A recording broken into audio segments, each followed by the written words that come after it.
Buenas tardes, estimadas y estimados colegas e invitados en general. Les damos la bienvenida en nombre del Consejo de Profesionales en Sociología, la Asociación de Sociólogos de la República Argentina y el Colegio de Sociólogos de la Provincia de Buenos Aires. Nos convoca este 1 de junio la conmemoración del Día del Sociólogo y la socióloga. Y cuando hacemos referencia a este día, es menester recordar a Antonio de Lepiane, quien dio inicio a la primera cátedra de sociología en la Universidad de Buenos Aires hacia fines del siglo XIX. De Lepiane nació en 1861 y muere en 1939. Fue abogado, historiador, criminólogo, docente tanto en Derecho como en Filosofía y Letras. Un caso muy particular, él se va a casar con la hija de un expresidente de la Nación, del matrimonio entre Nicolás Avellaneda y Carmen Míguez. Y fíjense este apellido, Míguez. Con el tiempo, él hubiera sido familiar político de otro gran sociólogo, José Enrique Míguez. De Lepiane fue de alguna manera un hombre sumamente curioso.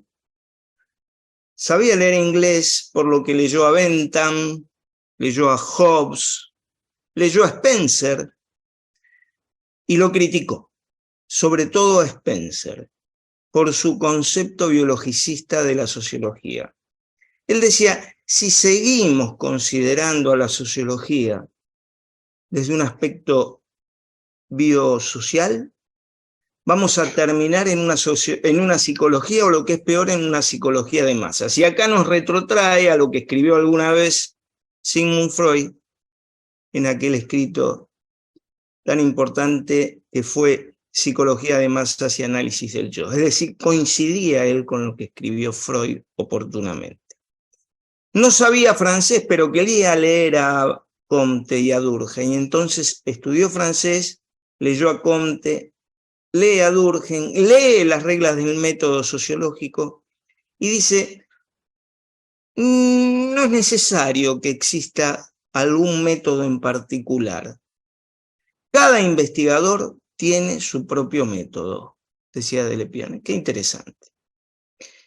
Dije que leyó a Bentham, a Hobbes. Con Stuart Mill, por ejemplo, coincide fundamentalmente en las nociones de liberalismo, y con Marx va a coincidir también en aquello de que es posible elaborar enunciados generales para entender o comprender los comportamientos sociales.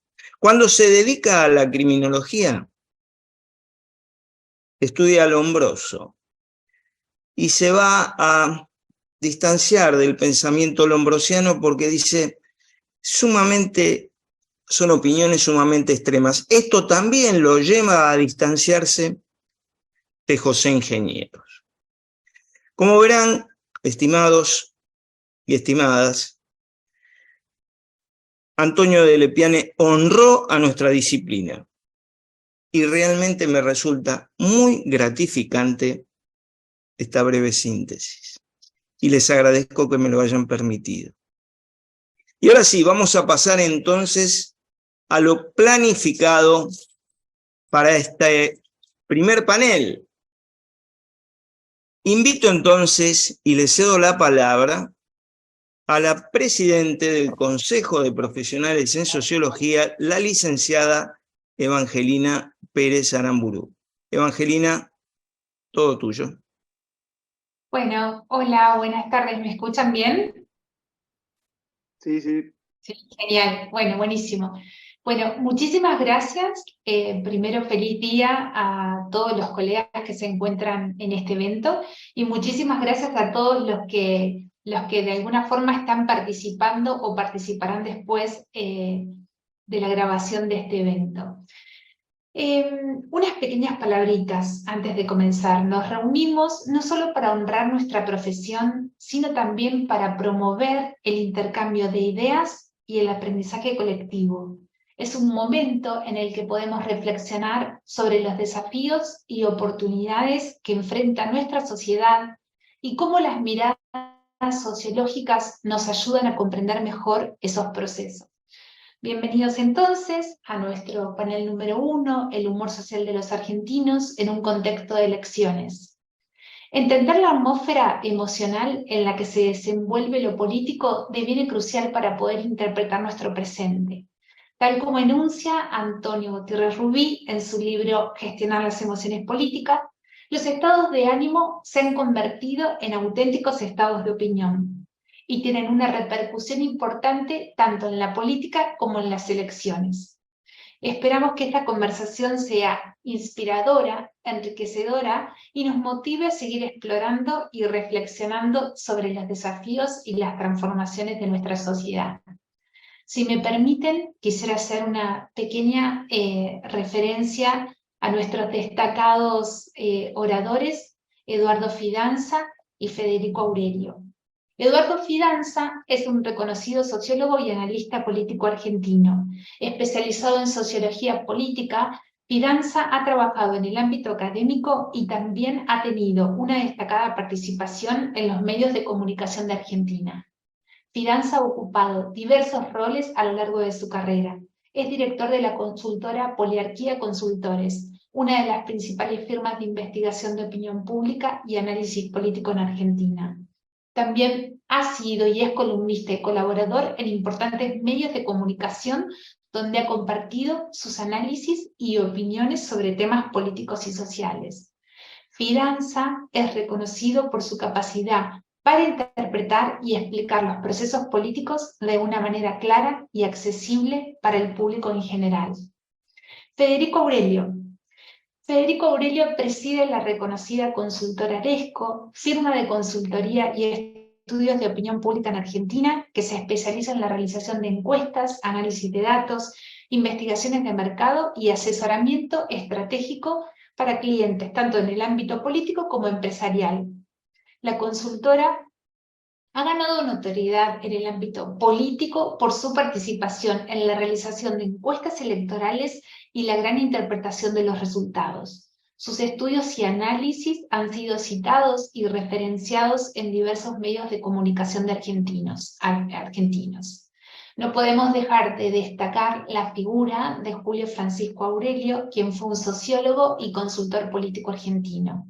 Pionero en la materia, especialista de estudios sociopolíticos y socioeconómicos de opinión pública. Eduardo y Federico, estamos muy honrados de tenerlos aquí en este panel y quisiéramos simplemente escuchar lo que ustedes tienen para decir. Luego, quienes quieran puedan ir dejando preguntas en el chat y se las iremos transmitiendo a Eduardo y a Federico.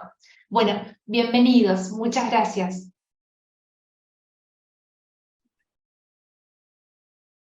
Fede y Eduardo, ahí están, hola. Hola, ¿me escuchan bien?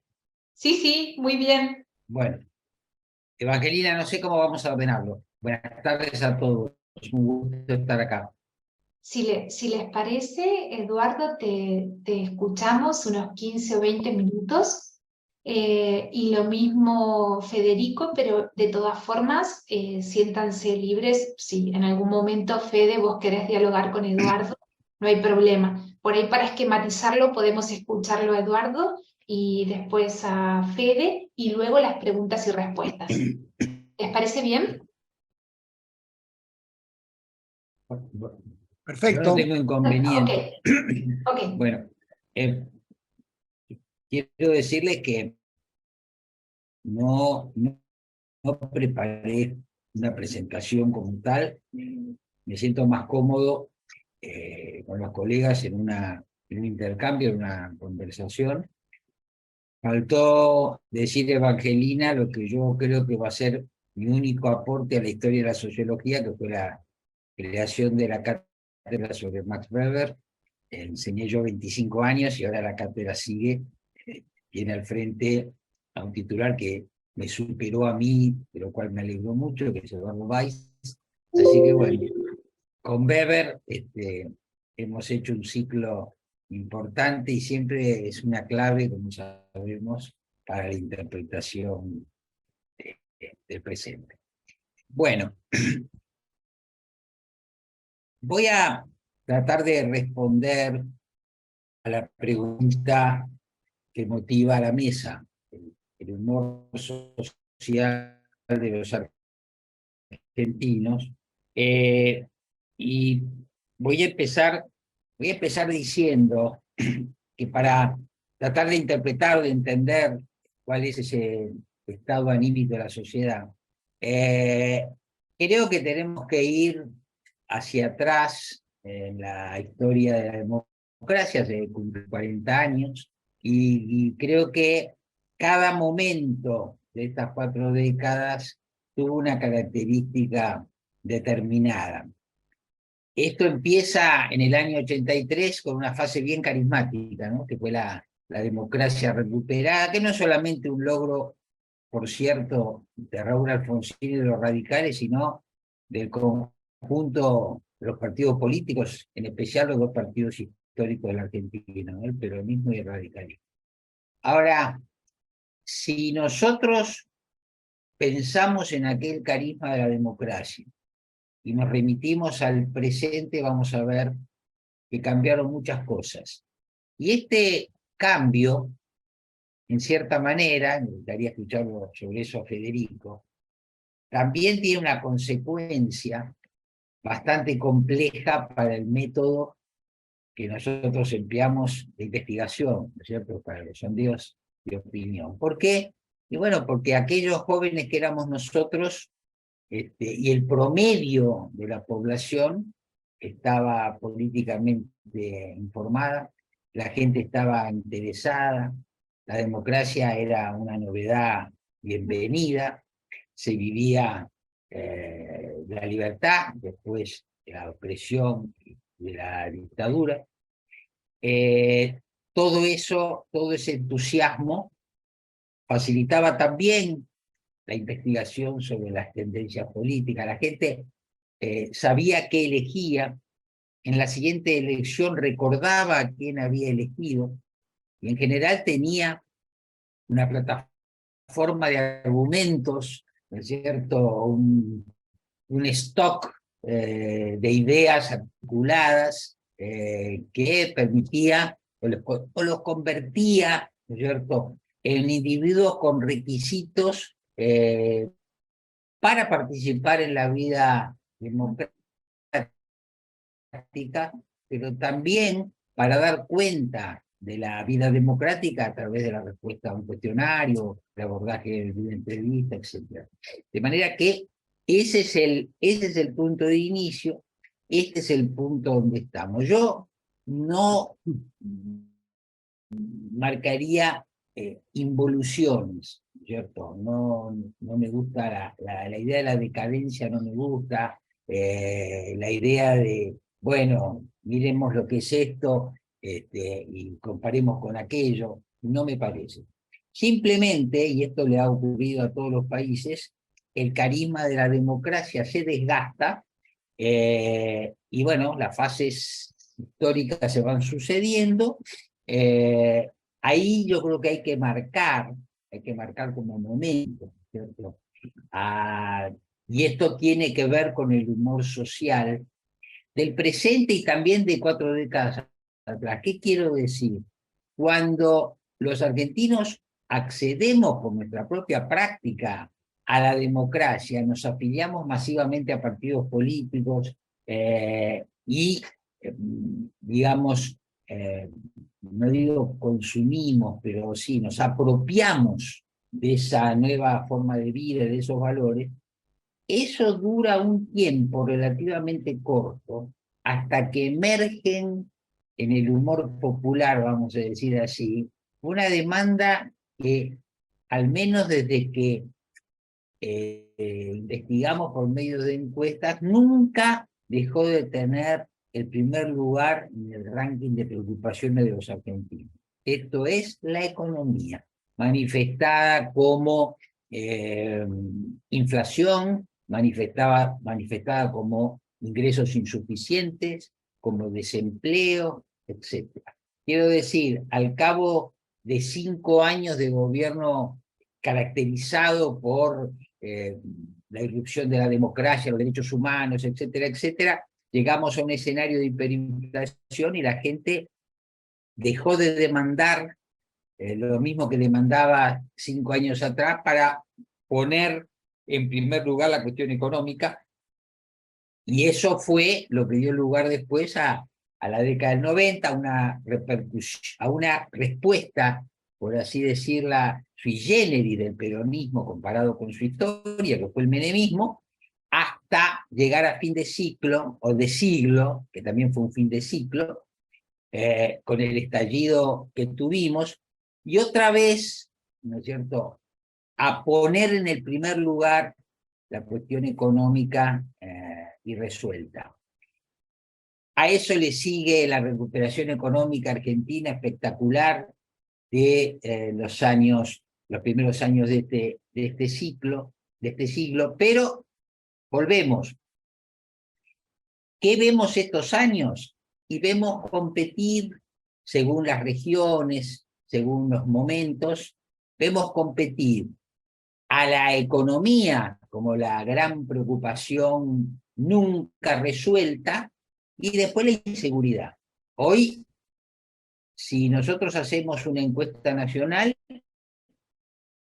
vamos a tener a la economía como la principal preocupación de los argentinos. Pero si, por ejemplo, nos vamos a hacer una encuesta a La Matanza o en algún lugar similar, vamos a encontrar que la inseguridad está por encima de la preocupación económica. Bueno, y esas digamos, oscilaciones entre economía e inseguridad es el tema, el leitmotiv del humor social argentino, tal como nosotros lo estudiamos, vuelvo a decir, desde hace mucho tiempo.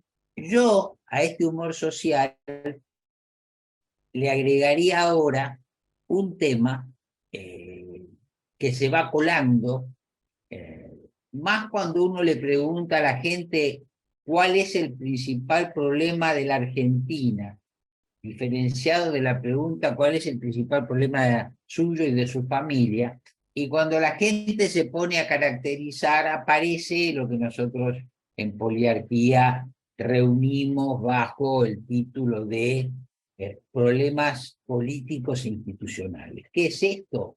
Es la crítica a los políticos, el cansancio, o la percepción de que la política representa un estrato privilegiado, la corrupción, la perpetuación de los mismos siempre en los mismos cargos, son cargos que van variando, pero que son siempre los mismos, etcétera, etcétera. Eso empieza a emerger, y yo les diría, le pone la nota singular a este momento político de la Argentina, que si rastreamos para atrás, en algún punto podemos equipararlo con la crisis de 2001-2002 y con aquel famosa consigna que se vayan todos, pero creo que esto tiene matices, y que dentro de esos matices vamos a encontrar, sin embargo, una particular diferencia en este presente de la sociedad argentina, que es digamos así, la materia prima en la que se basa el discurso de lo que la academia llama la nueva derecha populista. En el año, es decir, si uno se pone a pensar que a través de los dos grandes partidos históricos de la Argentina, peronismo y radicalismo, la cultura argentina media, promedio, es una cultura de centro progresista. Finalmente, peronistas y radicales se dividieron en el trabajo. Los peronistas se dedicaron a los derechos sociales y laborales, los radicales a los derechos civiles. Y eso significa, en un análisis de estas posiciones, significa un centro progresista, si ustedes quieren, un centro izquierda. Ese centro progresista y ese centro izquierda le dejaron muy poco margen a cualquier proyecto de centro a la derecha, hasta que, producto de la crisis de 2001-2002, se crea un partido que es el PRO, y el PRO después llega al gobierno. Cierto, y esto parece ser la frustración de Macri, llega al gobierno dentro de una coalición que lo hace retroceder de sus posiciones más de derecha para componer una oferta de centro, siempre en tensión. Ahora bien, el sistema político argentino de centro progresista admitió una figura como Macri, un partido como el PRO, que gobernó la Argentina, que en cierta manera fracasó, pero ahora, después de estos 4 años infortunados del kirchnerismo, infortunados por distintas razones, en parte por infortunios objetivos que tuvo que enfrentar, lo que encontramos hoy es la irrupción de una derecha mucho más radicalizada, mucho más dogmática que lo que había sido la propuesta del PRO matizada por sus socios en 2015. Y ahí se introduce uno de los temas que son temas de la academia, pero son temas del periodismo, que es que emergen los discursos de odio, que en parte ya están como legitimados por su uso en las redes, ¿no es cierto? Básicamente Twitter como ejemplo, etcétera, pero aparecen los discursos de odio. Estos discursos de odio empalman con el estado anímico de frustración de la gente, y en ese contexto la casta es una mitología de una eficacia extraordinaria. Yo volví a releer lo que leíamos en la facultad en teoría sociológica, reflexiones sobre la violencia de George Sorel, y ahí está muy bien planteado. Está planteada la violencia como una moral, como una nueva moral necesaria, ¿no es cierto? Y esa violencia que retóricamente se va legitimando tiene que ver con estos discursos de odio, y tiene que ver con la irrupción, ¿no es cierto?, de una nueva, no sé si ideología, un nuevo discurso, un nuevo relato, etcétera, que está encajando bastante, sobre todo en los jóvenes. Nosotros hicimos una investigación con un instituto brasileño que se dedica a estudiar temas de la democracia, y hicimos la pregunta hace 6 meses sobre la pregunta que hace el Latinobarómetro, ¿no es cierto? El acuerdo o desacuerdo, con 3 frases. A pesar de sus errores, la democracia es el mejor sistema de gobierno. A veces es mejor un sistema no democrático que un sistema democrático. Tercera frase: no me interesa la democracia. Bien, Argentina, junto con Uruguay y con Chile, tiene los índices más altos en promedio de personas que responden la democracia es el mejor sistema de gobierno. En la Argentina, esta frase, el acuerdo con esta frase va declinando, pierde como 10, 12 puntos en los últimos 5 años, pero lo que es fuerte es que cuando uno cruza esto con el universo de menores de 30 años que tienen primaria completa o incompleta, que se atienden en hospitales públicos y tienen trabajos precarios, el 60% dice a veces es mejor un gobierno no democrático, uno democrático, o no me interesa la democracia.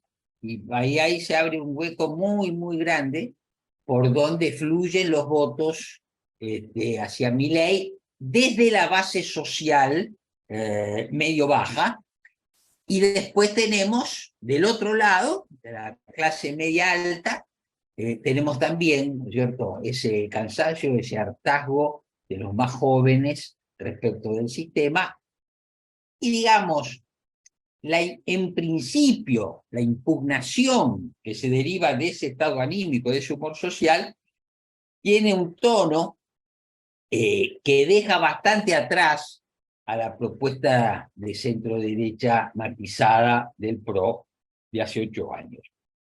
Bueno, creo que este es el dato político más, ¿cómo les voy a decir a ustedes?, más importante, donde la oferta política y el estado anímico se cruzan, ¿no es cierto?, porque hay o habría una oferta para una demanda, y esta es una oferta de cambiar el sistema o de reformularlo para una demanda de los que dicen estamos cansados, estamos hartos, etc. Ahora, una observación para ir cerrando.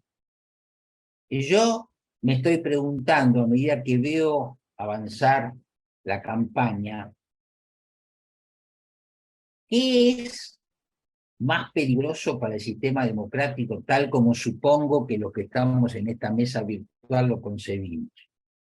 ¿Qué es más peligroso? ¿Es más peligroso Milei, vestido de león rugiente, que dice que si gobierna se van a poder comprar y vender armas libremente, que como todo es un mercado también se podrán negociar órganos, y que él está dispuesto a incendiar el Banco Central y todos los políticos? ¿Será más peligroso eso, o más peligroso es un discurso como el que ayer a la noche, por ejemplo, dio Diana Mondino en un reportaje que le hicieron en La Nación Más?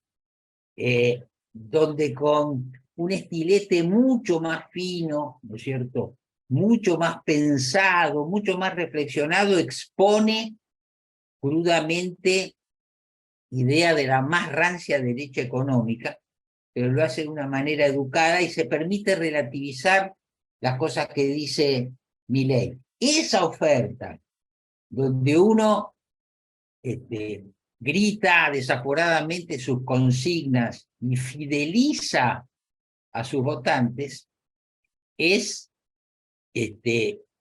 combinada con un discurso como el de Diana Mondino, que va a capturar a independientes y desinteresados, es una articulación como estrategia de campaña muy fuerte.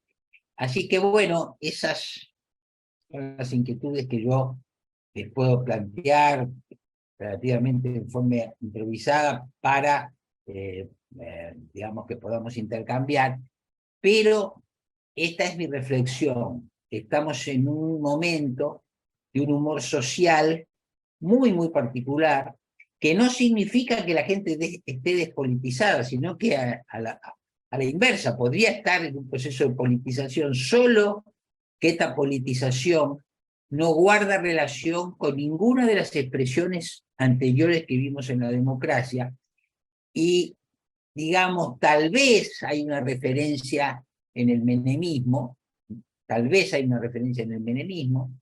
pero desde el punto de vista de la tradición progresista de la cultura política argentina, esta es una novedad. Creo que la novedad que nos tiene que preocupar mucho, y nos tenemos que preguntar, por lo menos yo me lo pregunto, ¿por qué llegamos hasta acá? Y si fuerzas más moderadas y más progresistas les asiste alguna posibilidad de torcer la historia. ¿Por qué? Y ahora lo dirá también Federico, porque las encuestas dicen que el 13 de agosto el que va a sacar más votos a título personal hasta ahora va a ser Javier Milei, y los escenarios de primera vuelta son muy disputados. Milei siempre está en el tope, discutiendo con algún otro, pero en el tope, y es muy probable, si este crecimiento que estamos viendo se consolida, es muy probable que Milei sea el candidato a vencer en el balotaje. Bueno, hasta acá mi presentación. Gracias. Eduardo, muchísimas gracias y muy valioso todo el recorrido y los temas que nos quedan planteados un poco para hacerte algunas consultas en un ratito. Muchísimas gracias, Eduardo. Fede. Buenas tardes a todos, gracias por la invitación. Feliz día a todos los sociólogos. Es una profesión que admiro, que le tengo mucho afecto, no solamente porque era la profesión de mi padre, el fundador de la consultora, sino porque es la profesión que desde hace más de 40 años, más del 90% de los consultores que trabajan con nosotros son sociólogos. Sin haber sido un requisito, no es que exigimos que sean sociólogos, pero se dio siempre esa situación, ¿no? De que más del 90% de todos los que trabajan son sociólogos. Yo no soy sociólogo de carrera, académicamente soy de la licenciatura de Ciencias Económicas, pero me siento un sociólogo de profesión porque ya hace muchos años que estoy trabajando en la materia y por supuesto que con mucho interés y como mi tarea principal, ¿no? Bueno, voy a empezar, en primer lugar tampoco, igual que Eduardo no preparé nada en particular, pero primero voy a hacer algunas acotaciones de esta charla tan interesante de Eduardo, complementando las ideas que coincido plenamente todo lo que desarrolló, y después voy a contar un poco, después esperando que en las preguntas y respuestas ustedes puedan profundizar todas las consultas que tengan, qué es lo que nosotros estamos viendo a partir de este humor que puede llevar al contexto electoral del 2023. Bueno, voy a empezar por este tema que mencionaba Eduardo, ¿no? Que cómo afecta el humor en lo que hace a nuestra profesión, a la investigación y a la predisposición de responder encuestas. Y sí, y cambió sustancialmente. Cambió tanto que en la década del 80, a principios de los 90, los encuestadores volvían felices del campo. En aquel momento eran todas presenciales, porque la gente no solamente tenía buena predisposición, sino que los invitaban en la casa, los invitaban a tomar un mate, a comer algo, y si bien por supuesto que eran entrevistas más extensas de las que se realizan hoy, la predisposición a responder encuestas era muy distinto. Entre otras cosas, porque las metodologías que se utilizaban en aquellos momentos hacían que, y la demanda de encuestas era sustancialmente menor que la actual, entonces la cantidad de encuestas que se hacían eran infinitamente menos que ahora. De hecho, muchos de ustedes recordarán que una crítica habitual que se hacía a las encuestas, uno de los voceros de esa crítica de las encuestas era Bernardo Neustadt, decía: yo no creo en las encuestas porque a mí nunca me hicieron una encuesta. Que era, claro, era cierto que en aquel momento había muchos argentinos que nunca habían recibido una encuesta, porque vos hacías una super muestra de 1000 casos, después habían 4 o 5 consultoras nada más que podían hacer, y el número de casos que se hacían en todo el país eran en un mes lo que se debe hacer hoy por día. ¿Por qué? Porque surgieron las nuevas metodologías. Nosotros somos parte responsable de este agotamiento con las encuestas, porque fuimos pioneros en la metodología IBR, que son nuevas metodologías, el IBR, el online, que te permite con mucho más facilidad hacer miles y miles de casos, que ha generado que esa crítica de las encuestas que se recibía en la década del 80, yo no creo en las encuestas porque nunca me hicieron una encuesta, ahora es: estoy recontra podrido de las encuestas, me llaman todos los días de las encuestas, no respondo más las encuestas. Y ni hablar, en la telefonía fija ya directamente ni se puede trabajar porque nadie quiere responder, y entonces tenemos que abordar otras metodologías. No sirven demasiado las más rápidas, las más modernas hoy, porque están con bastantes sesgos, y entonces hemos tenido que retrotraernos un poco a metodologías más tradicionales como la presencial y la encuesta telefónica con operador, ¿no? Por supuesto que se siguen utilizando las técnicas nuevas, pero para complementar y enriquecer el análisis, no como única metodología válida, ¿no? Y siguiendo otro de los puntos que comentó Eduardo, que también coincidimos plenamente, que es este predominio a lo largo del tiempo como principal preocupación de los argentinos en las problemáticas socioeconómicas, me llevó a recordar un estudio muy importante que se hizo en la consultora. No recuerdo, Eduardo, si en ese estudio vos todavía trabajabas en Aresco en el año 83. Creo que sí, ¿no? ¿Todavía o no, Eduardo? No recuerdo. Sí, me parece que sí. A ver, decime. El famoso estudio que hicimos junto a Zuleta, que tomó relevancia porque, entre otras cosas, no menor, decía, pronosticaba el triunfo de Alfonsín en el año 83, pero que en realidad era un informe de los que hoy ya no se hacen más, era un informe de este grosor, que hacía un estudio sociológico de lo que era la Argentina de aquella época. Y para mi sorpresa, en la relectura posterior que hice, encontré un dato que no dejó de llamarme la atención. Año 83, está bien que no había un conocimiento de todo lo que había ocurrido en la dictadura como tenemos ahora, pero cuando se le preguntaba al conjunto de la sociedad, la principal crítica que se le hacía a la dictadura era el mal manejo de la economía. Imagínense lo que es el predominio de la problemática socioeconómica, que en un contexto tan difícil como fueron esos años, sin embargo, había un porcentaje mayoritario de la gente que consideraba que la principal preocupación de la gestión de lo que fue la dictadura había sido el mal manejo económico. Y ese mal humor con lo económico, todos sabemos que no se ha resuelto a lo largo de las décadas. Hoy transitamos un gobierno muy mal evaluado, con eje en la cuestión económica. Lo económico fue la principal crítica también a la gestión Macri, que terminó siendo también mal evaluada. Pero si uno agarra la recta histórica desde Alfonsín a hoy, todos tuvieron pisos bastante bajos de valoración. La tuvo Alfonsín en el final de su gestión, lo tuvo Menem en el año 96, lo tuvo De la Rúa, por supuesto, cuando se fue. Después sí es cierto que después de la crisis del 2001, ese crecimiento que hubo en la gestión Néstor Kirchner, hubo buen nivel de valoración.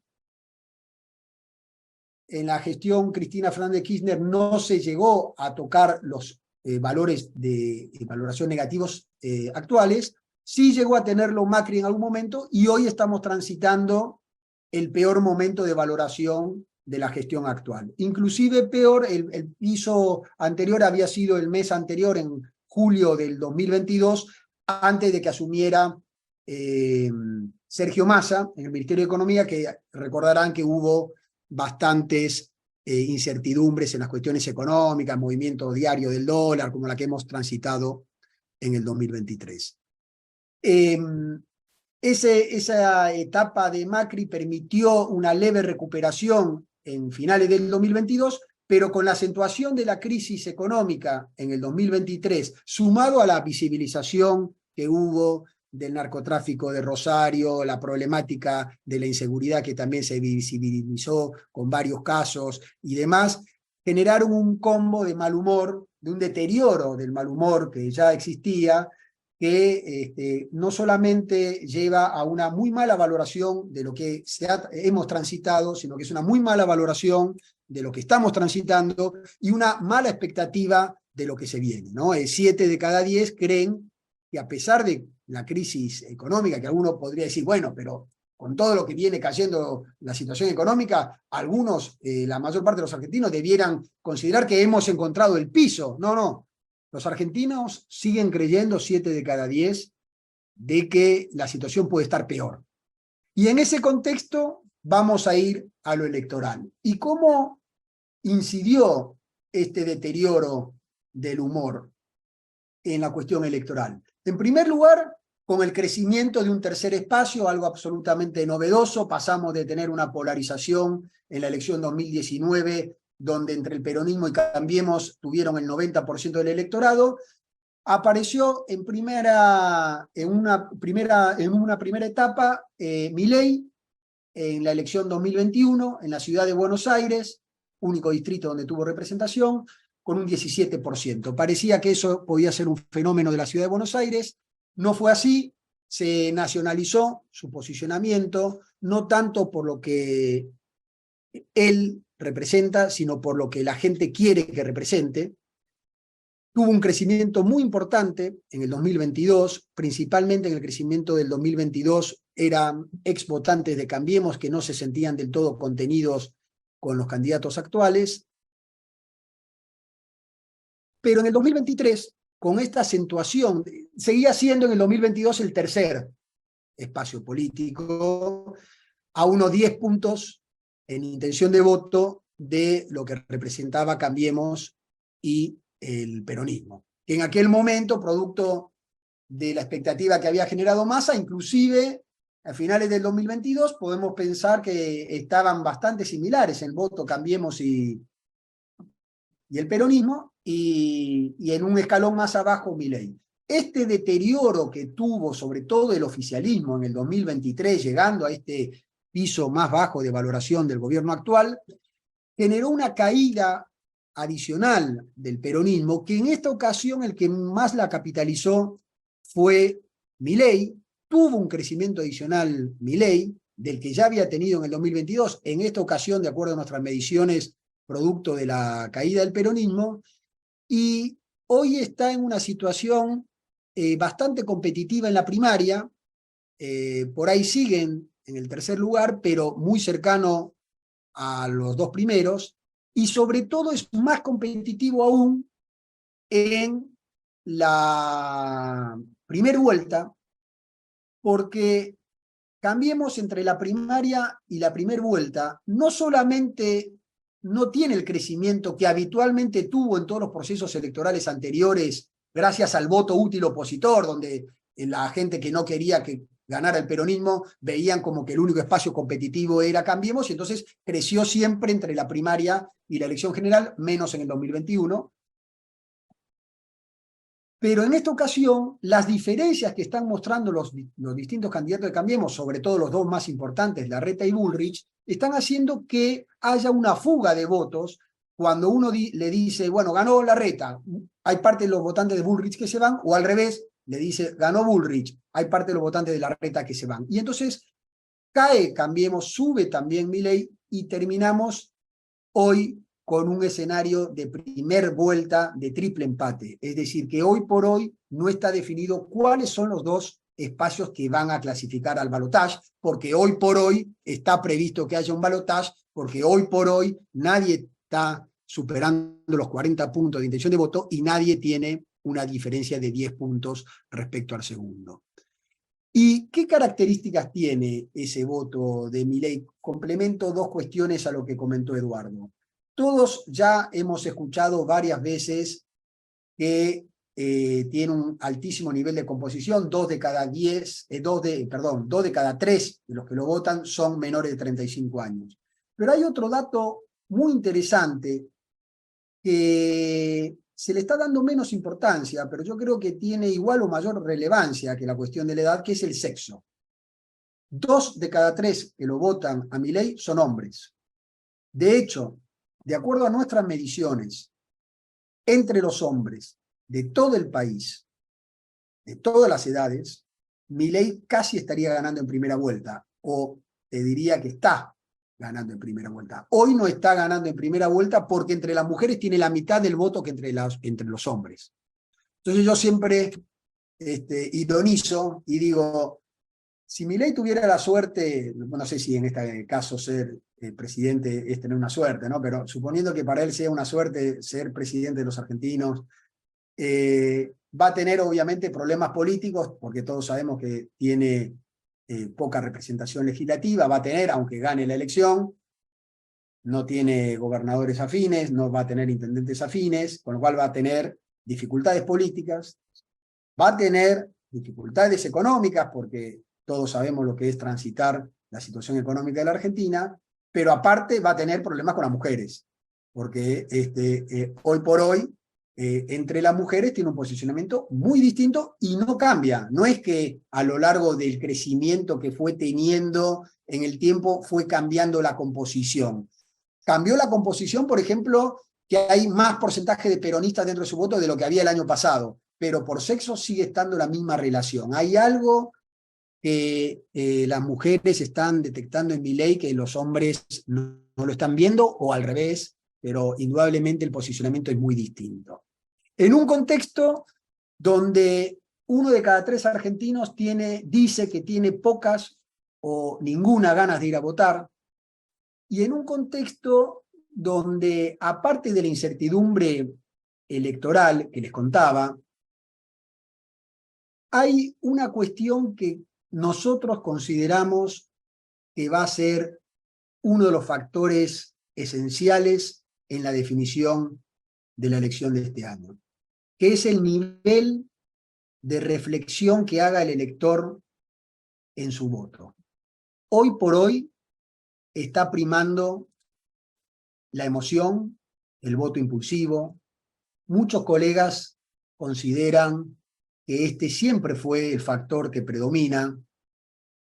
Yo considero que es uno de los factores, no creo que sea el factor que lo define. Creo que hay análisis de más racionales, simplemente lo impulsivo y lo emocional, donde la gente, sobre todo el tercio de votantes que no se ven identificados ni con el peronismo ni con el antiperonismo, votan pensando en cuál es la opción que les puede resultar más conveniente para sus necesidades. Es un análisis más racional. Y esa definición va a ser fundamental. Y yo les voy a poner un ejemplo para que se den cuenta la diferencia en el análisis que hace la gente respecto al impulso de la información o a la información que uno le da. Una de las variables que nosotros estudiamos dice, ¿usted qué prefiere? ¿Cambio rápido y profundo o cambio gradual? Entonces, la mayor parte de la Argentina, 7 de cada 10, solamente con ese estímulo, y en el marco de una valoración muy negativa de todo, dicen, no, ya, está rápido y profundo, qué gradual, que cambie todo, ya, no me interesa nada. Bueno. Ahora nosotros seguimos dándole información y le decimos, bueno, el cambio rápido y profundo genera, entre otras cosas, quitar los subsidios a los servicios públicos, ajustar los planes sociales. Entonces, cuando el entrevistado empieza a ver que eso puede tener un efecto en su bolsillo, en un bolsillo golpeado para el 80 y pico % de los argentinos, me dice, pará. Perdóname. Tachame la del cambio rápido y profundo. Vamos a un cambio gradual. Es decir, que cuando toma conocimiento de que ese supuesto, ese mágico cambio rápido y profundo que proponen algunos de los candidatos implica ajustes que le van a afectar en el bolsillo, recuerdan los tarifazos de la gestión anterior, recuerdan algunos tarifazos que se están dando ahora y demás, ahí cambian. Entonces, ¿qué va a predominar? Va a predominar el impulso que te lleva a un dilema o un eje de campaña de que presentan algunos de los candidatos donde te dicen, vamos ya por el cambio, no importa. Hoy el eje principal, cuando se le dice el motivo del voto de Milei, representa un cambio real. Entonces el gran dilema es, ¿qué representa el cambio real que consideran los argentinos? Porque, a su vez, en este sistema electoral, donde primero tenemos las primarias y después vienen los procesos donde se definen los cargos en la primera vuelta y el balotaje, si no se definió en la primera vuelta, pueden haber factores que permitan hacer elecciones primarias y competitivas, primarias y y de primera vuelta muy competitivas a algunos candidatos, pero que esos mismos factores le pongan el techo de crecimiento para el balotaje. Por ejemplo, la dolarización que tanto pregona Milei. Hoy el 37% de los argentinos está de acuerdo con la dolarización. Entonces, vos me decís, mirá, si Milei consigue, no el 37, sino que 33 de ese 37, entre otras cosas por la dolarización, lo vote porque estén pensando en eso como un eje de que le resulta atractivo, con 33 está clasificado el balotaje. Ahora bien, después en el balotaje, el 50 y pico, casi 60, que está en contra de la dolarización, le va a sacar a relucir flaco, mirá que yo la dolarización, cambiate el discurso porque yo no la quiero. Bueno, lo mismo le sucede al peronismo, por ejemplo, con los planes sociales. Hay más gente que está en desacuerdo con los planes sociales que los que están de acuerdo. Pero ojo, hay un 40% de argentinos que están de acuerdo con los planes sociales. Si el peronismo retiene 3 de cada 4 de los que están de acuerdo con los planes sociales, está clasificado al balotaje. Simplemente lo que quería agregar es que por distintos motivos este mal humor que entre otras cosas dificulta también la investigación, creo que todavía no ha dicho hacia dónde se va a disparar. En otro momento hablaremos también de cuánto puede generar el voto ausente, como en el 2021, y que si va a predominar la emocionalidad o la racionalidad en cada uno de los votos. Así que pido disculpas si me extendí un poquito y por supuesto a disposición junto a Eduardo de responder todas las consultas. Muchas gracias, Fede. Espectacular, espectacular las dos exposiciones. Hago algunas preguntas que surgieron en la medida que se fue desarrollando la charla. Luciano pregunta, ¿puede ser que la socialdemocracia agotó su capacidad de representación y se volvió elitista frente a una derecha que se muestra cercana a problemáticas, intereses más viscerales y próximo a la demanda de la sociedad? Porque la explosión de los jóvenes de Néstor, ¿por qué la explosión de los jóvenes de Néstor a los jóvenes de Milei? Eduardo, Fede, no sé si alguno quiere... A ver, lo que usted quiera, Eduardo. Es una pregunta muy interesante y muy compleja de responder en poco tiempo. Yo creo que hay una oscilación entre lo que podemos llamar socialdemocracia, que sería una expresión del centro a la izquierda, como yo digo, y la derecha. Estamos en un momento en que pareciera que el péndulo va a ir hacia la derecha. Yo diría que hay una cosa importante que se está viendo en el mundo: los lapsos de legitimación de los gobiernos, en términos de apoyo popular, son cada vez más cortos. Por eso están, por ejemplo, dificultadas las reelecciones. Entonces, hoy uno puede decir que más que una cuestión profunda, hoy lo que se está viviendo es la sensación de fracaso de lo que representa el peronismo, vino representando, que es alguna forma de redistribución de los ingresos. Este peronismo fracasó, pero la gente hace 4 años votó en contra de la derecha o del centro derecha y a favor de lo que podía ser la socialdemocracia. Ahora pareciera que va a ser el voto contrario, pero estas oscilaciones tienen que ver con las demandas insatisfechas y que, bueno, si la solución no está con estos, voy a buscar que estén con aquellos. No me parece que sea una cuestión más de fondo, sino de variar las preferencias en un contexto donde casi ningún gobierno satisface las angustias de la gente, ¿no? Claro, claro.